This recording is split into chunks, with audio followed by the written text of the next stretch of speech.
Welcome back, everybody.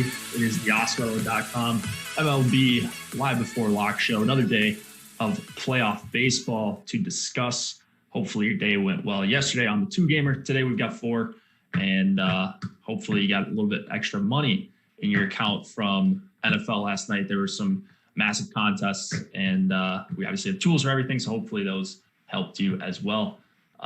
Terry McBride, Team McB, joining me once again today. How's it going, Terry? How was your night? My night was pretty brutal. When it comes to the NFL contests, I was made a couple key decisions that did not pay off. So had they hit, it would have been a very solid night. But not nearly enough Tanyan, way too much Calvin Ridley, and a couple other decisions just really cost me. So I'm looking to replenish my bankroll with today's baseball slate instead of having extra to spend. How about you? How things? Not great. I got bit by the injury bug last night with Julio. MLB, I didn't even check. I wasn't playing super high stakes, but nothing noteworthy at the very least. So 4-gamer, this is right in the wheelhouse. We just got another lineup. Oakland just came out, so now we've got 3 out of the 8 lineups we need. I think at best we're looking at 4 by the time we get to lock. So once again, I think that if you're paying attention throughout the day at the various lock times, we got 2 later games, 2 games kind of in the afternoon. I think this is a pretty good day to play some MLB DFS, even if it isn't your best sport. Assuming you're going to pay attention, get the right guys in the lineup, use the global swap feature, use FC late swap optimizer, whatever it is. Just make sure you're playing guys that are actually starting. You're probably going to be ahead of a good chunk of the field. This is Free Money Tuesday. That is what they used to call it. Were you around, Terry? Were you playing DFS when I think it was Free Money Monday when they had the Sunday slate for NFL, and then Monday's contests were big for MLB in like September. Yeah, everything was loaded up. Yeah, I was in the early days of my DFS career. I was still around, but I was probably more on the fish level, throwing away money. Not that I'm necessarily out of that level at this point either. Based on but it was definitely those nice juicy prize pools on Mondays after everybody had all that money from the NFL on Sunday was definitely a nice target. I was the same way. Yeah, everyone was talking about Free Money Monday, all the shows I would listen to when I was in college, and everyone would talk about Free Money Monday, but I guess I was the one getting picked on back in those days. So hopefully maybe we can be on the other side of it today. Free Money Tuesday, because Showdown and like these 2-game slates, Monday through Thursday for NFL kind of ruined that. So back when there were less slates, 4 games today. And before we get into it, just want to mention, if you guys have heard us talk about the top pitchers tool for MLB, it's a really cool tool. It gives you the chance of, on FanDuel, the chance that each pitcher will be the top pitcher, because you're usually going to need the top pitcher on FanDuel. So percentage chance, as well as the top value percentage, as well as the ownership percentage. You kind of weigh those things against each other to see who will be over and under owned as a pitcher. It's the same as the top stacks tool. You're just talking about one position compared to 4 or 5. So that's going to be free for today if you guys want to check that out. We've also got the PGA Top Golfers tool. So that's just our golf version of what I just said with the top pitchers and the top stacks. Take advantage of the stuff that we make free. We unlock a piece of premium content each day to kind of get you guys a taste. And then hopefully you join, come in Slack chat. And we've got people talking betting, DFS, and other nonsense 24/7 in all the Slack channels. So come be part of our community. Anything different for today in terms of like uniques, or are you allowing hitters against your pitcher? I think we talked about this a couple weeks ago, or maybe last week. We had a 4-gamer to talk about, but how does your strategy change at all going from a 2-game slate yesterday to a 4-gamer today? So I'll probably go from, I pulled it back down to 2 uniques in my crunches yesterday. So I'll probably bump that back up to my normal 3 with the bigger spread of a field. And then I won't allow hitters against my pitchers on a 4-gamer. Just a little bit too much negative correlation for me. There's plenty to choose from with 8 teams going, a lot of good hitters, a lot of reasonable ownership plays. So I don't think we need to do that. It's not totally off the board as far as viability in a small slate, even with 4 games, but it's not a play for me. It's not something I like to do. Yep, I am in agreement with you there on both counts. Uniques, I think you're pretty comfortable using 3+ uniques. Some people might use 4 depending on the amount of lineups. Like if you're running a 20 max, maybe you can bump up to 4 uniques. If you're not doing any work in Excel afterwards and you're just going from Crunch to uploading to CSV, which there's nothing wrong with that. I know really good players that do that. You don't have to be an Excel wizard to be competitive at DFS. FC is obviously a great tool for that. I like the 2 uniques. I like 3 uniques. I think today is what I'm going to use. And then what else were we just talking about? Hitters against pitcher. I'm not doing that today. I was allowing for up to 2 yesterday in some scenarios. I don't think that's necessary today. I agree. Too much negative correlation with 8 teams on the slate. It's pretty good options. We're seeing some increased run totals compared to what we had yesterday. So just wanted to hit that off the top. Just kind of talk about our macro strategy for these 4 gamers. We're going to have a bunch of them coming up. Pretty good schedule for the next few days. And you'll see Terry and I on a bunch of shows. So hopefully you guys enjoy that. Let's get into it. We'll start with obviously the first game, Miami and Atlanta. This one will lock the slate 2:08 p.m. Eastern time in just exactly an hour. Sandy Alcantara against Max Fried, 3.3 implied total for the Marlins, 4.8 for the Braves. Braves are the biggest favorite on the board today with Fried going. He's going to be pretty popular, not the most popular option on DK right now, but he's going to be up there going up against this Marlins squad who has been actually really good against lefties, at least their active roster so far. Fried going to see 7 right-handed bats. Are you buying into the ownership here on Max Fried as a big favorite? Yeah, I think it's fairly price driven. I really like him. 7,700 on DK is a nice price compared to, I don't trust Tyler Glasnow against the Yankees all that much more than I trust Max Fried against Miami. And the price differential from 9,300 to 7,700 is dramatic. So I definitely think we can justify that for Fried in this spot. You mentioned the Marlins are surprisingly good against lefties. The active roster 6th in baseball with a 197 ISO, 118 WRC plus, so 18% better than average creating runs against lefties.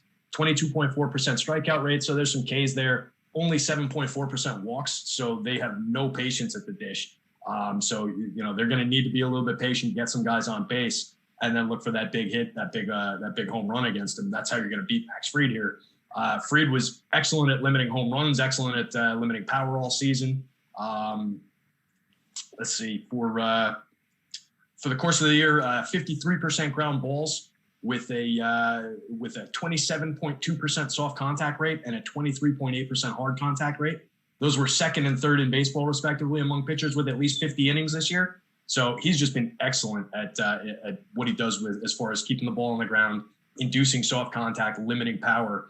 405 xFIP to a 225 ERA. So he benefited a little bit from luck and defense, but that's kind of a product of being that sort of a pitcher who's inducing soft contact and keeping the ball on the ground. So I really like the spot for Fried here. There's a good chance the Marlins can get him for a couple runs, but I don't think it's going to be the point where it's super damaging to him. And I think he's got some strikeout upside.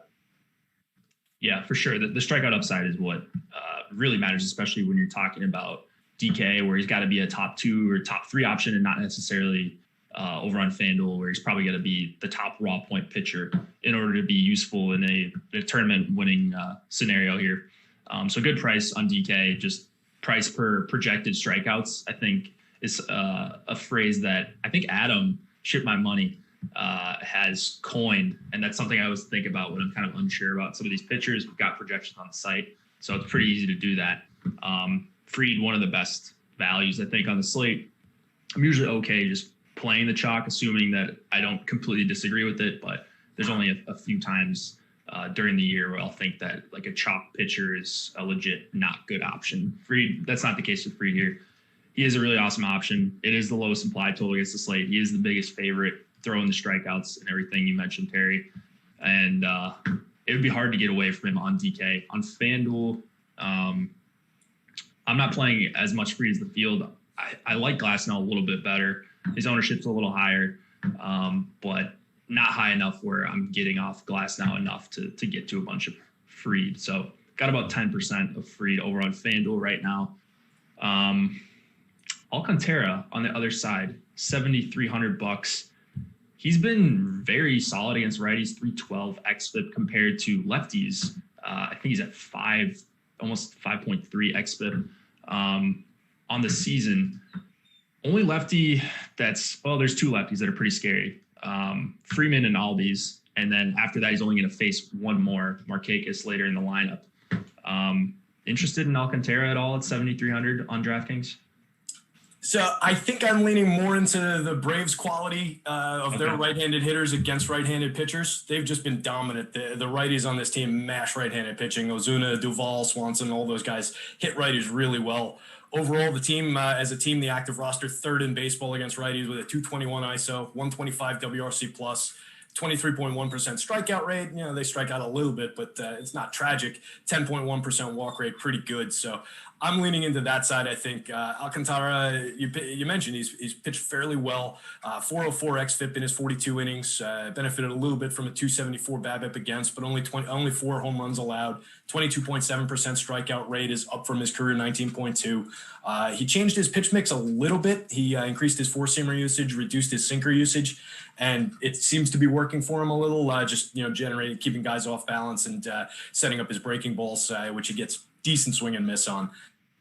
So I think he's in play, but he's coming up as, in my crunch on FanDuel, my bottom starter, just around 5%. So I'm not going to be getting to a ton of them. I don't know how much of that would even make it into what I entered. That's across 300 lineup crunch. So we'll see, but it certainly isn't a play I'm excited about on FanDuel. On DK, 7,300. I guess he's a little bit more in play as a potential SP2 option over there, but not my favorite, just with this Braves lineup's quality.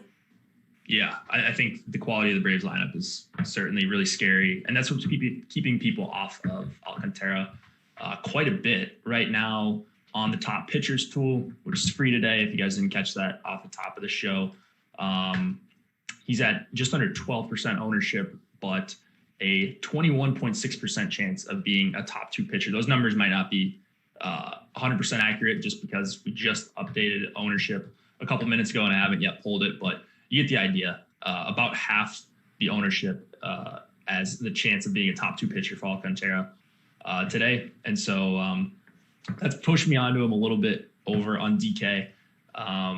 Crunched out all my stuff over there, and I got to about 25% of him. So I'm pretty comfortable with that. Obviously, it's a scary matchup, but hopefully he can hold the righties, even though they are very quality righties. Hopefully he can hold them in check on FanDuel. Like less appealing of an option just in terms of being the top pitcher on the slate, not a super high chance, not getting owned at all, but I only got to a couple shares of him over on FanDuel, and I'm assuming that is because it's just more of a line of construction deal with him and to get a little bit of differentiation off my tons of Glass Now shares. Yeah. So just in just looking at the top starters tool, it's actually a little bit interesting because you mentioned the ownership on DK, and it's actually there a little bit for him on FanDuel as well. 12% chance of being the top starter, 5.1% ownership share, and going up against the second highest owned team in terms of I'm sorry, not second highest owned, the second ranked team that's drawing a fairly high ownership share. Looks like 4th highest ownership on FanDuel. So you get a little tiny bit of leverage with him if you're playing him on FanDuel. And just in going down the column, his 12% ownership actually isn't all that far off from the 15% that Framber, or 12% probability of success, isn't that far off from the 15 that Framber and Max Fried are getting at the top. So it's not that big a discrepancy, and you're getting him at a significant ownership differential. So maybe that puts him a little bit more in play for me on FanDuel than I thought he would be. I might bump him up a little bit in crunches just based on what Alex is putting in there. Yeah, I mean, you're getting a $2,200 discount, right? So similar in terms of top pitcher probability, since we're talking about FanDuel, plus the discount. Maybe you throw in an extra bat or two on the Dodgers or whichever team you like, Houston, just for the sake of being a little bit different. If Glasnow fails and maybe one of these other guys, Valdez, fails for their salary, maybe you're in a good spot with Alcantara. But Yeah, and it's one that you want to make sure that you're using him with the right team. Like you said, if you do that, you want to make sure that you're spending that extra $500 on a big bat from the Dodgers, the Padres, the Yankees, somebody like that. You don't want to play him and then just leave $500 sitting on the table. That would be a little foolish in this spot. So, yeah, take advantage of it if you do it. Like looking at my best Alcantara lineup right now on FanDuel, and there's only a few of them, but my best one, $4,300 Judge is in it, $3,900 Voit. It's like a Yankee stack, basically top of the order Yankee stack, and then a secondary stack with Alcantara, like using up all the salary, just to make sure you're not getting the exact same line of construction, just leaving $2K on the table just for the sake of playing Alcantara. So I think you can't, like, there's times in MLB where you should leave salary on the table. A 4-game slate, I wouldn't go out of my way to do it. Like, there's enough options elsewhere to use up almost all of the cap or all of the cap. Yeah, and to throw another one into the mix, just looking at the spread that I got, since we're talking what you can do with them, I've got a 34,900 lineup, so leaving only 100 on the table. That's a 4-4 stack of the top of the Astros and the top of the Padres, basically. The 1 2 3 5 from both teams. Or I'm sorry, 1 2 3 5 from the Padres, 1 2 4 5 from the Astros. So that's a pretty killer lineup. So you can do interesting things with them, for sure.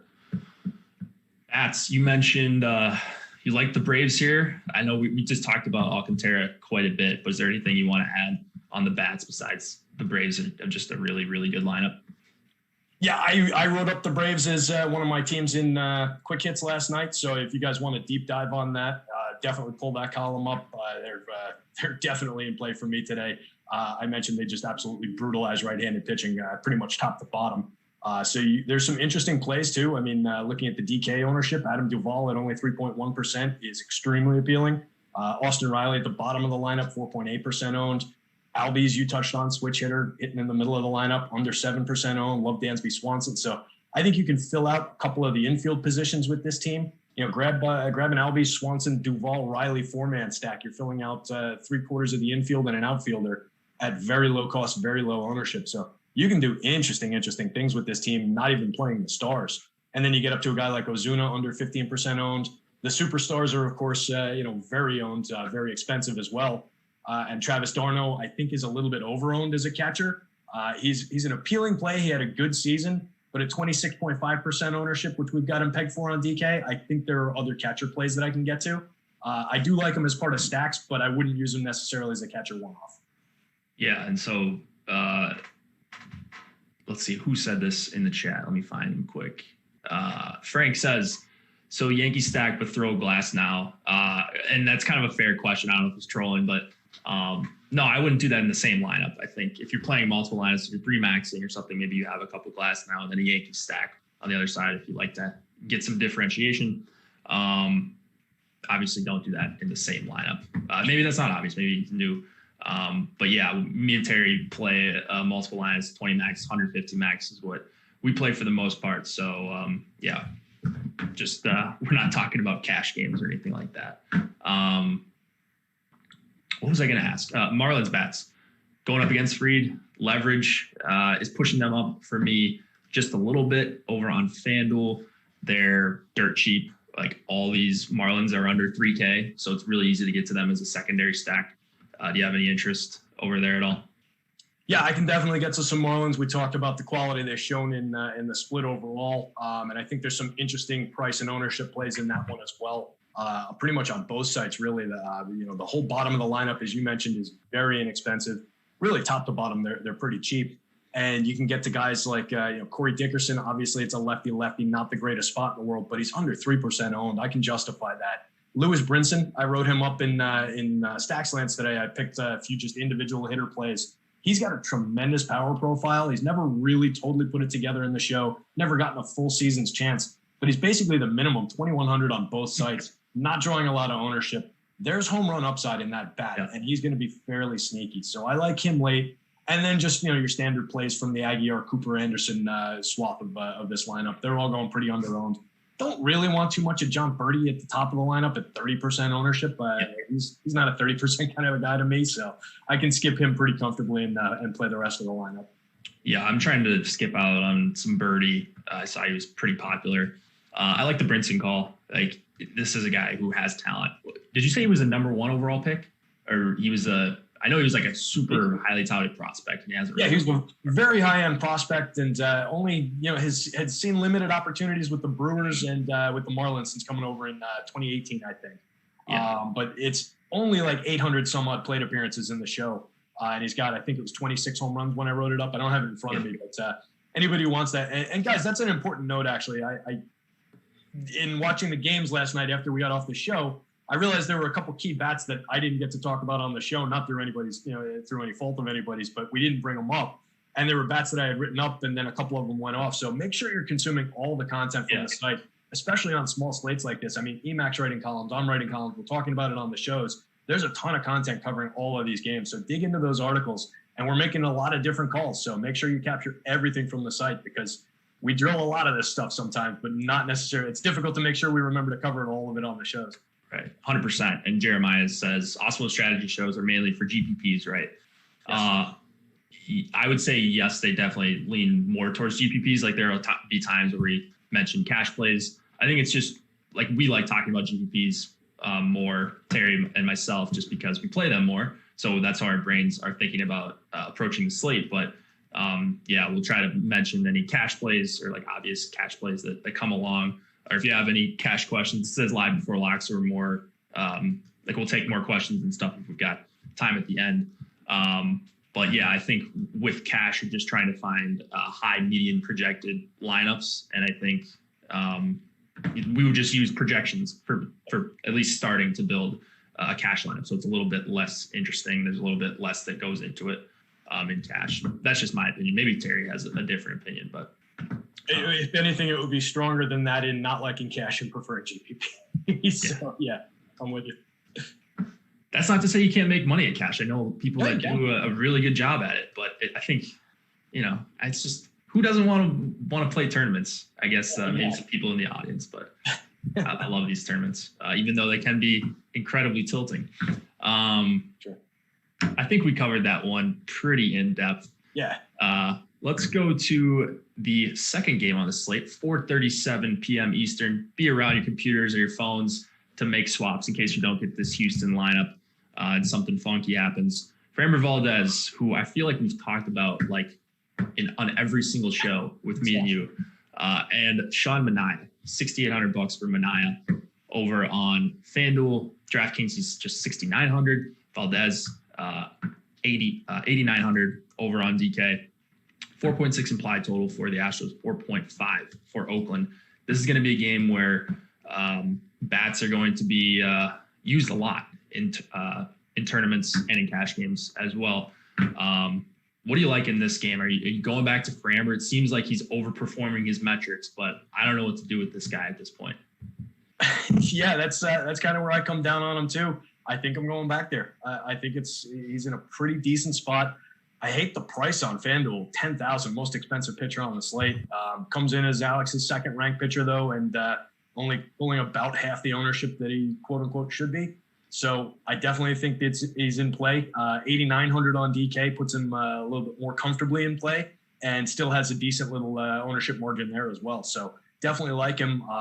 You mentioned it. I still don't really know what makes him a good pitcher, but he gets it done. 70 and 2/3 innings this year, 2.94 xFIP to a 3.57 ERA, 26.4% strikeouts is up from 20.7 last year, 5.6% walks down from 13.4, 10% swinging strikes, 60% ground ball rate. He does allow hard contact. He's only 12.6% soft contact within those ground balls and 37.7% hard contact. So it's really critical for him to keep the ball on the ground, but he does a great job of doing it. 55% sinker usage, 33.5% curveball, and 10% change. That's basically his pitch mix. He took his four-seamer almost entirely out of the mix since last year. He used to throw it 18% of the time. Now it's down to just 2% this year. And he put all of that into the sinker. So he is just a outright sinker bowler as a lefty and does a really good job of it. A's 25th in baseball this year with a 150 ISO against lefties, 94 WRC plus. But if we bounce that back to the start of last year, they jump all the way up to 6th in baseball with a 202 ISO and a 110 WRC plus and just a 19.9% strikeout rate. So they're a little bit deceptively good in the split, but I think I still come down on the Framber side of things.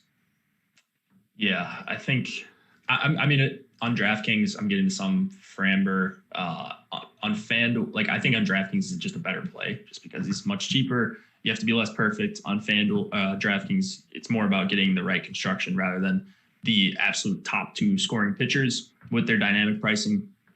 FanDuel, like, let's see. I got to, I think 10%. Let me resort here. 10% on Framber, which is a little bit over the field. Like, he's probably the best option after Glass now, but the price is really restrictive. So I don't have anything really to add in terms of like his actual stuff. I don't know how he's doing this. I'm with you, Terry. The results have been incredible in some of these games, and I feel like I just haven't been on him at all this year. He never projects as like a top end guy, and then he goes out there and goes 6 1/3 with 11 strikeouts, 7 innings, 8 strikeouts, 1 earned run.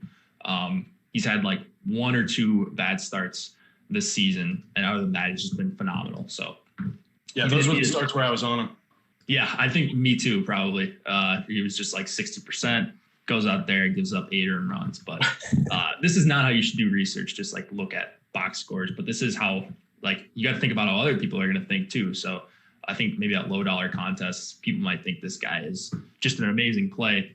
And he's fine, but he's not worth 10K over on FanDuel very often, I think. Yeah, just looking at my crunch, despite what I said about liking him, when I run it through the optimizer, he actually didn't come up for me at all on FanDuel, given that price, just with what I've got in here. So that was off my projections. I'm running a crunch with Alex's projections now. I had him lower projected than Alex does just because of how he works naturally. So in the crunch with Alex's projections, he's coming up around 5% owned on, or 5% exposed on FanDuel for me. So yeah, that price is really keeping him down. Yeah. A couple questions here I want to catch up on. DKS Clevenger starting for Padres now. Is Davies not pitching anymore? We'll get to that, but yes, Clevenger is slated to start today. Davies is not. And then another note, Lamet not on the roster for this series, so looks like he's not going to be available today or the next few days, and if the Padres advance. There's another funny comment in here. I was chuckling. Someone asked, Jonathan asked, is this the Awesemo bench? Yeah, you can just assume any show that I'm on is the JV squad coming up. Terry, I'm just trying to set up Terry, and he's going to do all the work and make sure it's a good show. But yeah, just assume that any show I'm on is the Awesemo bench. Dude, you're the grizzled old veteran on this team, man. I'm like the upstart rookie trying to make my way. I don't know about that. I don't know, man. I think the roles are reversed here. So let's go to actually, let's talk about bats here. We talked about Valdez a little bit. Bats going against Valdez. Marlins are cheap, but Oakland is about just as cheap. 4.5 implied runs. It's 1.2 runs higher than this Marlins team. So if I'm going to be on the Marlins, gotta like Oakland at least a little bit. The problem is some of these guys are so highly owned, and even though we don't think Valdez is as good as his results say, like still not a guy I want to target against heavily. So looking at some ownerships for like Semien, Kana, Pinder, all these guys are getting quite a bit of love over on FanDuel. Are you turned off at all on this Oakland ownership? Yeah, I kind of am. I don't think I want to play those guys at that kind of a price. Most of the guys who are going under-owned, I can maybe just – that's probably who I would build with, honestly, is like I would probably drop down a little ways in the lineup, maybe start my stack with Kana at the cleanup spot and build with Davis, Olsen, Murphy, and I don't even like Laureano at 20%. Maybe focus as like a 4-man on that. I like Murphy as a lower-owned catcher play. I think he's in play. Olsen doesn't struggle too heavily in lefty-lefty matchups, and Chris Davis is kind of coming around. So those guys are all trending under 10% owned. But I think in general, with his ability to keep the ball in the yard, I am really concerned about the power upside and the home run upside from this team, which is kind of how they get things done. So I'm getting very, very low. Everybody on the team, to put it in perspective, is under 5 in my home run model. 10 is usually the above average mark. So everybody's got a below average chance of hitting a home run based on my home run model, which has done pretty well for me this year. So yeah, it is not a team that I'm really pulling a lot of. I'll check what it comes up for me in Cruncher. So with Alex's projections, I'm getting to more of them than I am with mine. I imagine that's some price driven stuff here. And then with mine, I'm getting a lower total ownership on the Oakland stack. So probably not going to be as in play for me. Have you tried your home run model? And I know it's done really well. Have you been able to bet props? Can you bet legally where you're at? I can, and I probably should, but I have not. Yeah, because you should. You actually really should. Yeah. And if you want to, I don't have to sell to you, but if you guys want to, oddshopper.awesemo.com is how you can bet some of these props and get the best prices. So looking at it today, some of the guys with the highest chance of hitting home runs, Freddie Freeman at plus 300. That seems high kind of for anyone, but still going up against Alcantara. He's had some real issues against lefties. Carlos Correa is plus 305. I'd much rather take Freeman for plus 300, but you can find some pretty crazy odds on guys with some power, especially if it's like a high strikeout pitcher. Semien plus 505. Leading off, going to get a bunch of chances here against the lefty, even though Valdez is good, and I don't like Semien's ownership. That seems a little bit high. Aaron Judge is plus 320 to hit a homer. Stan plus 350. Would not want to bet the no on either of those guys pretty much ever, especially. What's that? Stan? Those are the top two in my home run model. Okay, so you would rather bet Judge at plus 320 and Stan at plus 350, obviously, than like a guy like Freeman. Plus 300. 1, 2, 3, 4, 5. Freeman's so you're just. Yeah, okay. Freeman's up there too, but yeah, I'm getting better marks on Judge and Stanton. So using that tool, using the Odd Shopper, we can zero in on those prices and make the best bets. Yeah, absolutely. So a lot of fun stuff over at Odd Shopper. You could just click on whichever book has the best price, and it'll take you right there. And this is a really interesting tool, especially if you can bet legally at some of these casinos. So go check that out if you guys haven't already. It's completely free. And you can set up alerts for your bets and set up alerts to if a line goes to a certain number, and you can go and bet it. Really, really awesome. I'm hoping sports betting becomes legal soon so I can use this to a better ability in Minnesota. So Astros lineup just came out. Yep. Springer, Altuve, Brantley, Bregman, Tucker, Correa, Gurriel, Reddick, Maldonado. I believe that's the exact lineup that we had projected. Maybe one or two guys swapped around in terms of lineup order, but does that change anything for you? I don't think there's any surprises there, right? No surprises. I think, yeah, the only change from the projected was I think they flipped Gurriel and Reddick, it looked like when I just plugged it in. But, yeah, that would be basically the same lineup there. I like them certainly better than the other side of this one going up against Minaya. I think they're in play. They're another team that kind of was down this year in their numbers against lefties. But if we reset it to last year, the start of last year for the same, for the active roster, they go from 18th in baseball with a 171 ISO to second in baseball with a 220 ISO. They go from a 94 WRC plus, which is 6% below, to a 124, which is 24% above. And they only strike out 17% of the time against lefties. So this is a very talented team. They've gotten healthy outside of Jordan Alvarez, who's just out for the season. They've gotten everybody who's coming back, and they produce. So I think we can get to some Astros here. Minaya is a quality pitcher overall, but 54 innings, 3.77 xFIP to a 4.50 ERA, 3.11 BABIP against. So a little bit of bad luck in lack of defense. Only 20.3% strikeout, which is right on his career average. He was good with the walks, 3.6% walks this year, and induced 50.3% grounders, which is up from his career average. But he's not a big strikeout option. He's a guy who relies on putting the ball in play. So I think these Astros can probably get to him here. So out of the two teams in this game, they would be the one that I would lean into more.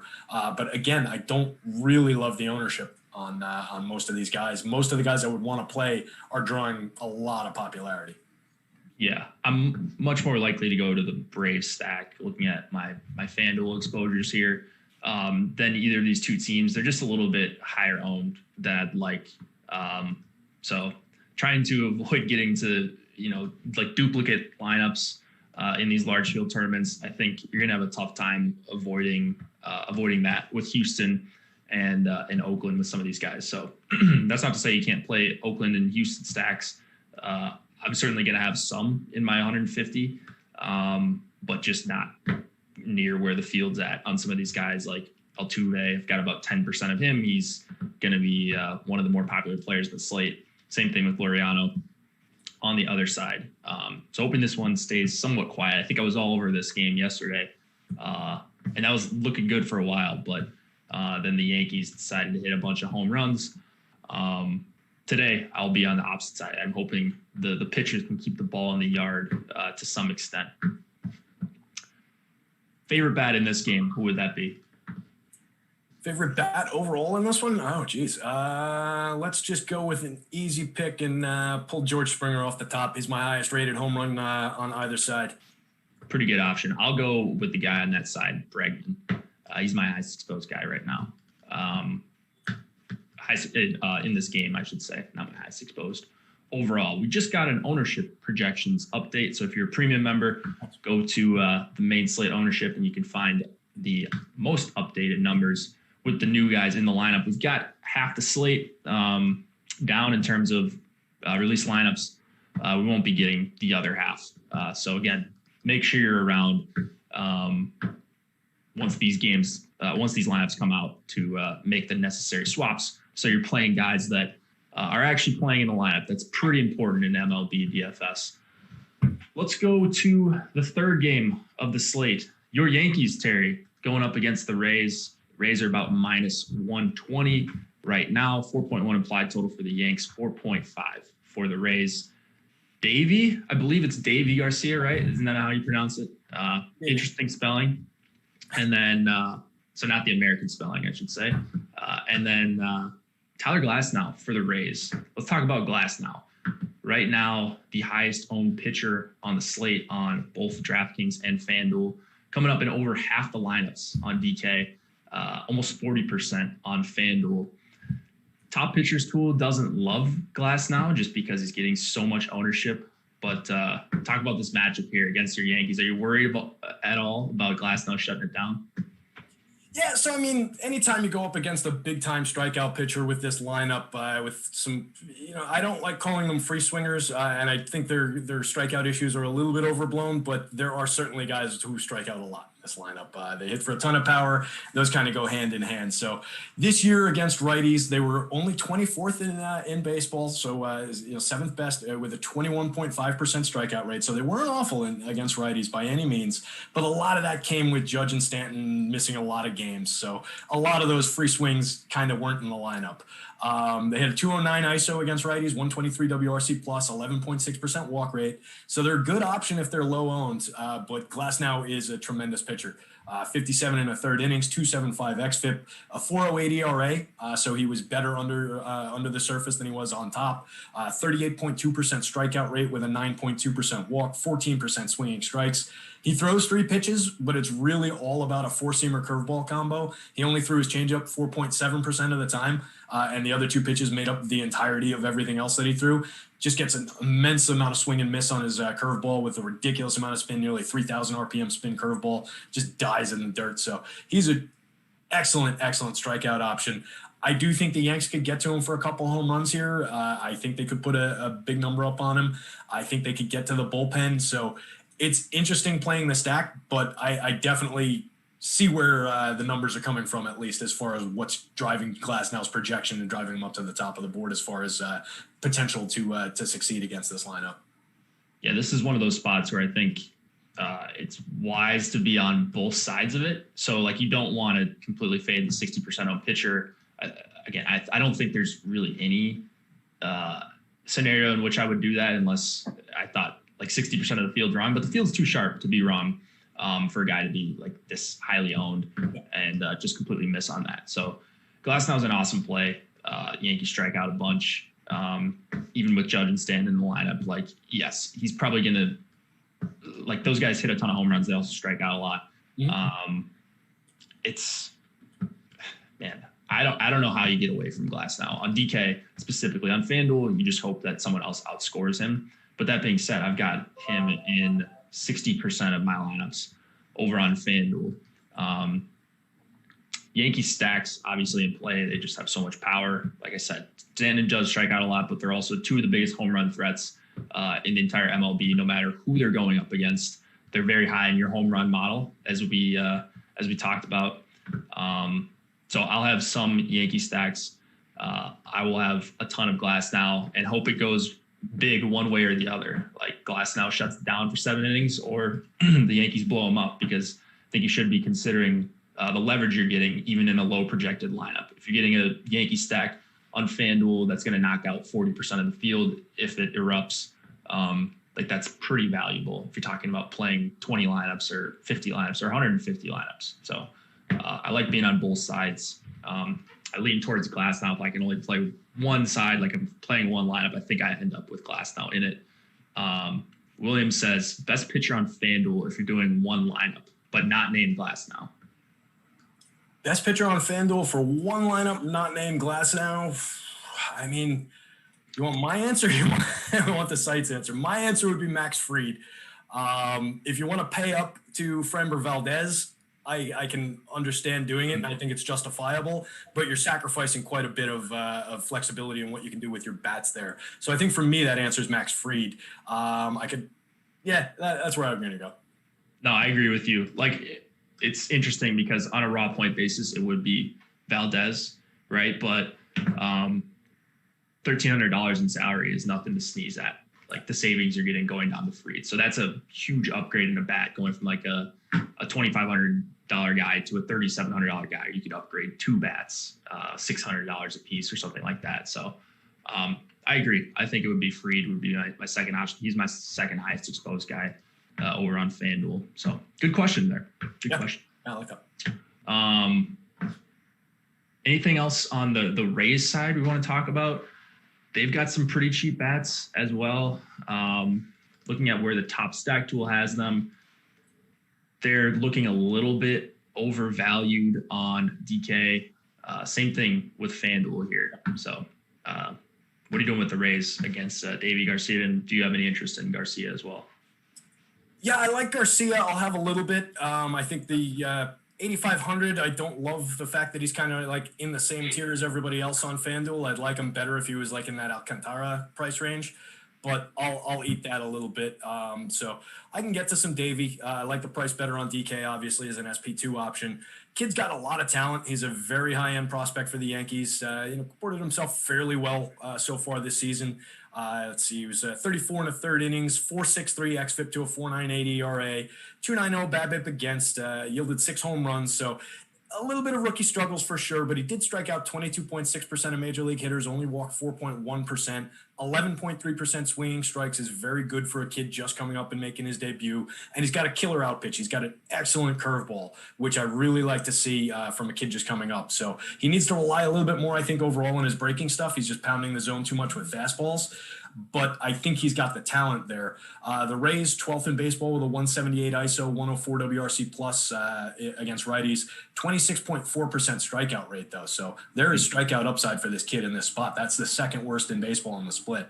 So I do a little bit fear the power upside that the Rays can throw at him. They've got a number of very high-end lefty bats in this lineup, particularly if Austin Meadows makes it into the lineup. They activated him before yesterday's game, but he didn't play. He didn't start yesterday. I don't think he got in the game. So I like Meadows coming off the top if he's in the lineup at 3,900 on DK. And I would play maybe some of those lefties and Randy Arozarena from the Rays side of things just to mix things up a little bit. But they definitely wouldn't be anywhere near where the field is on them. Yeah, I think I'm more likely to get to the field on Tampa. I like them as a correlation play with Glasnow as well. Like if the Rays bats do well, that's going to give Glasnow a better chance to get the win. Yeah, maybe if they score a couple of runs early, he pitches more comfortably. I'm not sure. That's just what I'm telling myself in my head. But I actually do like Tampa quite a bit. I think I'm a little bit higher on them than you are, it sounds like. But this is one where they're a little bit overowned. So you're going to like your lineups with Tampa, but so is everyone else that builds with them. So maybe get in 1 or 2 guys that are a little bit on the lower owned end of that lineup. If you're looking for this Tampa stack, you always want to be aware of what you're doing when you're playing a chalky, cheap team. It's going to funnel you into the same lineup constructions as a lot of the field. So just differentiate at 1 or 2 spots. People are mentioning Joey Wendell, 4K on DK. I was just saying, I think that's one that makes a lot of sense. I was about to call him out there, not drawing much ownership, position flexibility. And then right behind him, Mlb Dfs, shortstop. That's a really quick, easy way to differentiate lineups because shortstop is such a premium position when you've got a Tatis and some of these other guys, even a Glaber on the other side of this game. If you go to a low-owned, kind of low-profile shortstop like Adames, you're not saving a ton of money. Glaber's actually $400 cheaper than him, but you're getting a tremendous ownership pivot right there. So that's easy to do off the top, make one position change, and then roll with some of the chalk from this team if you want to. Not my favorite thing to do just because there is a lot of opportunity cost in doing that with some of the other high-profile shortstops, but it is one way to quickly differentiate this lineup. Kiermaier's an interesting option late in the lineup there as well. Absolutely. I agree. Anything else left in this game before we move it on to our final tilt of the night? On the Yankee side of things, bottom of the lineup, pretty low owned. I mean, everybody's pretty low owned, but you can get to Gary should be back in the lineup. He's going to be around 5% owned as a catcher play on DK. We've talked about him a ton of times through the season. You can feel the breeze in New Jersey from when he swings and misses in the Bronx so often, but when he does connect, he drives the ball over the wall pretty frequently. So that's his upside there. Brett Gardner's not going to be very owned at the bottom of the lineup. I love Gleyber Torres as a shortstop play. And then Giancarlo Stanton, the top home run option in my board, is under 3% owned on DraftKings and only 4,600. So I'm not really sure what's going on there between the price and the ownership, but I really like that play on DK. Yeah, you can get one of the best lineups in the MLB on a 4-game slate at sub 5% ownership. So yes, the quality of pitcher they're going up against is awesome. But if they can get Glasnow out relatively early, maybe have a chance for some fireworks like last night. 461 of you in this chat right now. People are excited to play some Mlb Dfs today, Terry. And thank you guys for joining us. If you could, 73 of you already have. If you could hit the like button, that helps us out a ton. It helps us continue to do free content for you guys on this YouTube channel or Twitch or Periscope, wherever you're watching. We're all over the place. Speaking of free stuff, we do have the Top Pitchers tool for MLB, as well as the PGA Top Golfers tool free for today. We unlock a piece of premium content each day to get new people to the site and have them try out our stuff. If you guys want to join, go to awesemo.com/join and check out packages. We've got sport-specific stuff. We've got the Platinum package, which is my personal favorite. With FC, you can get Fantasy Cruncher, the Optimizer as an add-on as well. I think we're going to move it on to the final game here. San Diego and LA. We just got some news regarding the starting pitcher for this slate. Pretty important news. Mike Clevinger is going to be towing the rubber today against Walker Buehler. Buehler is a minus 155-ish favorite, looks to be. That might change around just because the Clevinger news is relatively new, at least to us. 3.8 implied total for the Pods, 4.8 for the Dodgers. Do you expect Clevinger to go deep enough to be usable in DFS today? I haven't seen anything, but I don't know if you've been looking at around at all in terms of pitch count or innings limit that they've got him on. I can't imagine he's going to go super deep, but let me know if you found anything, Terry. I haven't seen anything specific where they're saying, hey, he's only going to throw 80 pitches today, anything like that, or 5 innings or whatever. But yeah, I'm kind of with you on the concerns there. Anytime a pitcher's got a specific thing aching him, an elbow or a shoulder specifically, and in this case it's an elbow, it really concerns me. He came out after, I think, only 12 pitches his last time out. He's a guy who I suspect might be telling them, and this is just me, theorizing, I think he's pitching through a little bit of pain and probably shouldn't be. So I always get wary when a pitcher's doing that. He says that he felt great in his high-intensity bullpen sessions that he threw this week, but I really don't trust it. So we could see Clevinger start and stop pretty quickly here. We could see Clevinger not himself and get pounded by the Dodgers. He goes into my model just as Mike Clevinger, just his numbers, and he comes out the other side with a pretty clean projection, pretty good. So he could put up a decent start. He's certainly a good pitcher, but this Dodgers lineup is tremendous, and there's so many question marks that I just don't think I want to roster him. Dodgers led the league with 91 home runs against right-handed pitching. They had a 240 ISO, was first in baseball in the split. A WRC plus 26 above average, 26% above average was second best. So I just don't want to tangle with them with a pitcher that I'm not sure how long he's going to be in the game. Right. I'm in agreement there. I don't think I could be talked onto him here. Coming off an injury, there's questions about how deep he's going to go. Even if this was a start against the Tigers or someone like that, I would still be a little bit skeptical of playing a bunch of him. He's going up against the Dodgers, like arguably the best team in the MLB. Vegas has them as the highest chance of being the World Series winner for this year. Like they're just a phenomenal team, assuming they roll out a normal lineup. It is the playoffs, so they're going to roll out their absolute A+ lineup. So, all those factors get me off Clevenger pretty much entirely. Maybe he does enough where he can limit the Dodgers for a few innings and then get it to the bullpen guy. And then, you're seeing a new pitcher every inning. If you're talking about fading the Dodgers stack, I guess you could talk yourself into that. But, I'm more so on the Dodgers than anything in this game. Right now, they're my second highest owned stack. Love Jock. Even though he's batting $7,000, $2,500 on FanDuel and only getting about 5% ownership. So I like including him in a bunch of my Dodger stacks, looking for a home run there. Bellinger at 4,200, a little bit more difficult to fit in, but he's one of my highest owned guys as well. Turner, Betts, they just have a nonstop run of good hitters in this lineup. So I'm all over the Dodgers right now. Like I said, second highest owned stack over on FanDuel. Yeah, I'll have a ton of the Dodgers as well. On DK, I love their position flexibility. 3 hitters in the projected lineup with multi-position eligibility.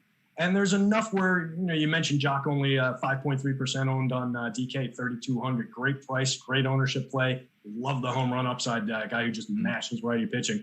So we can do some good things with some of these lower owned plays in this lineup. You can get down to Chris Taylor and AJ Pollock. AJ Pollock is a star level player hitting 9th in the projected lineup, only drawing 3% ownership. So you can do some really interesting things with this Dodgers lineup, wrap some of those guys around back to the top, play from the middle down. I mean, there's a lot that I like to do here. So definitely can work with them. One play in the middle of the lineup, Will Smith, catcher. Love his upside.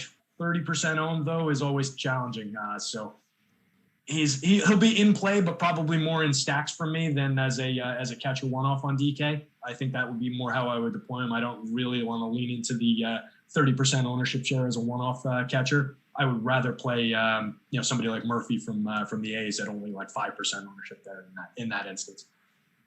Yeah, I think I agree as well. I'm reading chat here, people asking about Showdown Ownership.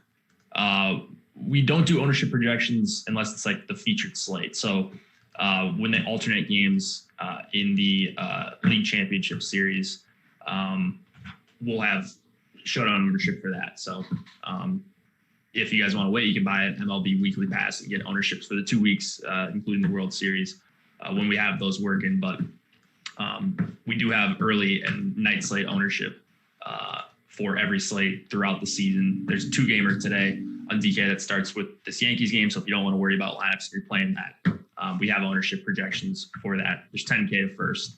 There should be a decent tournament as well for FanDuel. And I know people play these niche slates, and I should do more of this, but a lot of people say that they have a higher ROI in the night slates because people are preparing for them less. Some of the pros might not be paying attention to them as much as the main slate. And it makes sense because it's a lot less of an investment. So study for these niche slates and use the ownership projections. I think you're going to do pretty well. So if you guys want to check those out, feel free to do that. Walker Buehler at 8,900 on the other side. He's not a guy that I've gotten to a bunch today, but is it just a price thing and a matchup? 8,900 going up against the Padres. It's a low implied total, but it seems like anyone against the Dodgers has a pretty low implied total. So are you just getting to Fried way more than Buehler, or are you mixing in some Buehler here? Yeah, that's how it's coming up. So I'm intentionally clicking on some of these Buehler lineups just to put some of them into my lineup pool of where I'm actually entering. I like him. I think he's got a decent chance of putting up a good start here. I don't know how much length he's going to get, though, just with the way the Dodgers use their starters and use their bullpen. Yeah. So overall, 36 2/3 innings this year, over 8 starts, 3.93 xFIP to a 3.44 ERA, 28.6% strikeout rate, only 7.5% walk rate. Excellent whiff on his curveball. So really like him. Padres, though, on the other side, it's a tough ask. Third most home runs in baseball against righties was 78. They had a 237 ISO and a WRC plus 19% above average. So that's in the split against righties. So it's definitely a tricky spot for him. Not sure on the length. So that's what's probably going to limit the amount that I get to him. But I will have some. I think he's too high end a pitcher to just leave out entirely. Yeah. Looking at my Padres exposures here, going up against Buehler, I've got on FanDuel, I'm not really making a major stand on any of these guys. I've got a bunch of Tatis, but I always do a little bit of Machado. I think the Padres, you can stack them, but they're not really showing up super under-owned in the top stack tool or anything. They are a little bit under-owned, but they're also difficult to fit. Second worst top value percentage over on FanDuel. So a little bit indifferent to them. Obviously respect Buehler and this Dodgers team, and it's a low total. So that's pushing me off them a little bit, but I don't know. I mean, anything else you want to talk about in this game? Anything that's sticking out to you in San Diego and the Dodgers here? Yeah, I would, maybe if you're building with San Diego, it's another team where if you're not skipping, but if you look past Tatis at shortstop, you get into some reasonable ownership on DK. Machado only 2.3%, Hosmer under 1%, Moreland 1%, Will Myers under 1%. So a lot of those guys are in play. They're tricky to pay up for. You need to pay down at pitcher probably, or pay down at your second stack to make it work. And Moreland and Hosmer conflicting positional eligibility both at first base on DK makes it a little bit more challenging to build with those guys. But I think you can make something happen with some of those guys in that swath of the lineup, and then work in like a Tommy Pham who's 12% owned. So people are getting to him, but that's probably still lower than he should be. And then maybe a catcher play, Austin Nola, only 4% owned over there at 4,100, kind of fits in a little bit. Not my favorite stack to work with, but I'll have some of it. Yeah, fair enough. The low ownership on some of those guys on DK is actually really nice for a team with a ton of upside. We've got about 10 minutes left before we hit lock. So if you guys got any questions, we would be happy to answer a couple of them. Post those in chat. Almost 400 of you still sticking with us here. Let's see if we can get the likes up to about 150 by the end of the show. I see 100 of you have already done that, a little over 100 of you. So we appreciate that. We want to rank better in the YouTube algorithms, as everybody does. And then we can continue to do this kind of content for free, which is, I'm sure, what you guys would prefer. Free stuff for today as well. If you want to take a look at the top pitchers tool, you've got about 9 more minutes to do so. I guess it'll stay up for the duration of the day, but 9 minutes until the main slate starts. MLB top pitchers tool, really awesome tool. We've referred to it a couple times. Gives you the chance of a pitcher being the top 2, being in the top 2 on DK, top 1 on FanDuel, as well as top value on FanDuel, and weighed that against their ownership percentage to see which pitchers are over and under owned. Also, if you guys are looking to play NFL, I know MLB's winding down a little bit. We beefed up our NFL Express package. So if you're looking to get NFL action for just $3.95 a week, NFL Express Weekly would get you all of our Showdown tools, projections, ownership, Awesemo's top Showdown single game it plays, as well as the top stacks for the main slate, the Express version of that, with the letter grades and letter values, and then the Express lineup builder as well. So under the price for a cup of coffee a day, Terry. I don't know if you've ever heard that expression, but if you're going to Starbucks, just 1 day a week, just maybe get an alternative and spend your $4 on us each week on that NFL Express package. That's it. And I just keep coming back to, if you're entering a $4 tournament or a $5 tournament, why wouldn't you spend another $4? It's still under $10 total investment to work with the best tools in the industry. It's Seems obvious to me, guys. Yeah, exactly. Justin says, how long have I been playing DFS? I think 5 years. Like, seriously, probably like 3, I would say. And then I obviously got a lot better once I came to the site, which was about 2.5 years ago. But yeah, about 5 years, I want to say, maybe 6. Losing track of time. COVID will do that to you. Feels like everything that happened before is just like a big blur, and same thing for after. So kind of a time warp there. How about you, Terry? How long have you been playing? To your point there, I feel like I booked 6 years just this year. But, I think it's 6 coming up on 7 probably. I think if my little FanDuel when you created your account thing says 2014 if I'm remembering correctly. But been playing fantasy sports in general since 20 some odd years now. So we're going well back in history and seen a lot. So definitely a fair amount of experience. But my game jumped tremendously as well when I found Awesemo and started using some of the tools, really like the ownership and some of the top stacks and stuff. Just makes a tremendous difference. And the community's great. You pick up good info and good people. Yeah, absolutely. Game time in 7 minutes, Tim says. That is actually down to 6 now that I read that. Best bet on the Dodgers. Last game that we just talked about. If you could only take one bet, who would it be? Just going totally by ownership. I don't love the spot in the lineup. Like you mentioned, hitting 7th, but Jock. Love the home run upside there. Like the price a lot. And I like the ownership. If you want to go the other direction and not sweat the ownership as much, Bellinger's obvious. Max Muncy's a pretty good play there, and I love Corey Seager. So grab some of those lefties. If I could only choose one, it'd probably be Betts. But I do love the Jock call as well. I'm in on that for just 5% ownership. I like that if you're looking to get a guy who could hit you a home run. No real opportunity cost. There's 3 outfield spots, and you can play up to 4, I believe, on FanDuel. So it's not like shortstop where he's your only one. You can do a little bit more with Jock there. Gets you a low-owned piece, and it will make you contrarian. What if Betts hits 3rd and Bellinger led off? That would probably change their projections around a little bit in terms of like opportunities, but it wouldn't. Like, I think I would still choose Betts. I think Betts is a little bit better just for DFS in general. Yeah, that would also be a weird lineup decision for them. Yeah. I don't see that happening. Frank says he slapped the like so hard, the computer slapped him back. That's the kind of enthusiasm we'd like to see here on MLB Live Before Lock. I see we got up to 124, so we're 26 likes away. Can we get to 26 more likes in the next 4 minutes? I think we can probably do that. That sounds cool. Yeah, 26. Like, we can do that in the next 10 seconds. The people really wanted us here on Live Before Lock to continue to do this for free. We could do that.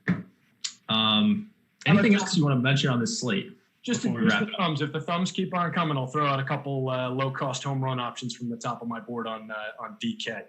So make with the thumbs, guys. I'm going to trust that they're coming, and I'm just going to toss some of them out. So under $4,000 home run options on DK. Ready?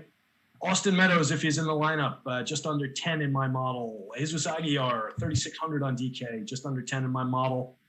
Nate, it looks like a lot of Rays are coming up here for these low prices. We've got Lowy and Choi in there as well. Scrolling down, Aaron Hicks, decent little chance of hitting a home run for 3,600 on the Yankee side of things. Austin Riley from the bottom of the Braves lineup, decent chance, only 3,000. Bregman is way too expensive for that game.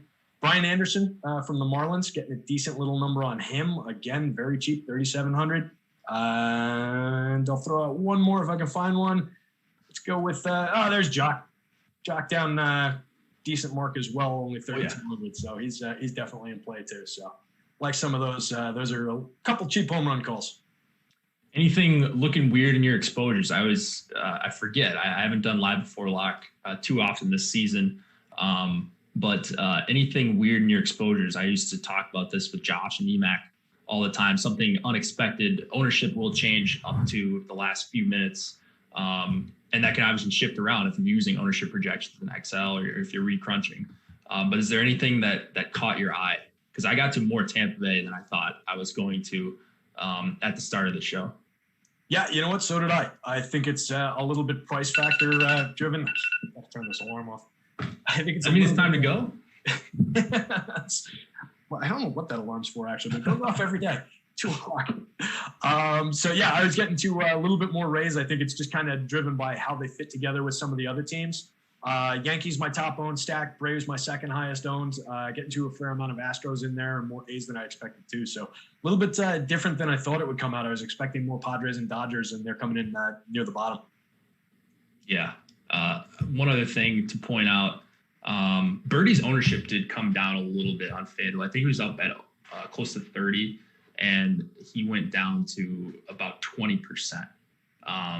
So I did end up with a little bit more of him than I thought as well. My biggest fade or underweight stance, I guess is the correct term. I don't have a lot of Astros on FanDuel. So if I can avoid the Astros going nuts here against Manaea, then might be in for a good day. Who would you say your biggest underweight is on this slate? Probably the Dodgers. Okay. Just as a team stack going up against that Clevenger spot. Yeah, that's I don't love it. I'd like to have more of them, but I'm kind of riding it now. All right. Well, there we go. We are going to be at lock by time people get this. Just a few seconds remaining. Make sure you check out your lineups as the MLB teams in the late slate. As they release their lineups, you're going to want to check yours and make sure that you got guys that are playing. That is crucial. I know I'm going to say this, and then a bunch of you the next time I'm on are going to say you forgot. But I don't know how many times I can remind you guys. Just make sure you're playing guys that are actually playing. Don't try to be hunting these pitch hit home runs that are never going to happen. Yeah. We've got the PGA strategy. Sound strategy. Yeah. PGA strategy show coming up at 2:30 Eastern. That's in 20-ish minutes. Shriners Open, Ben Raz and Tim Frank. NBA Live Before Lock is tonight with Josh Engelman and Adam Scherr. If you're an NBA DFS fan, I don't know that you're going to find a better combo than those two, leading you up to lock. Game 4 tonight in the NBA Finals. We'll see if the Heat can make this a little bit of a series, maybe get healthy and make it interesting, or if the Lakers are going to take a commanding 3-1 lead. Once again, guys, if you can't catch us live, we do have all of our shows on Apple Podcasts and Spotify as well, or wherever you listen to podcasts. They're up there. So check us out there. Hit the like button on your way out. We almost got to 150. Good effort, everybody. And we'll see you back soon on Live Before Lock.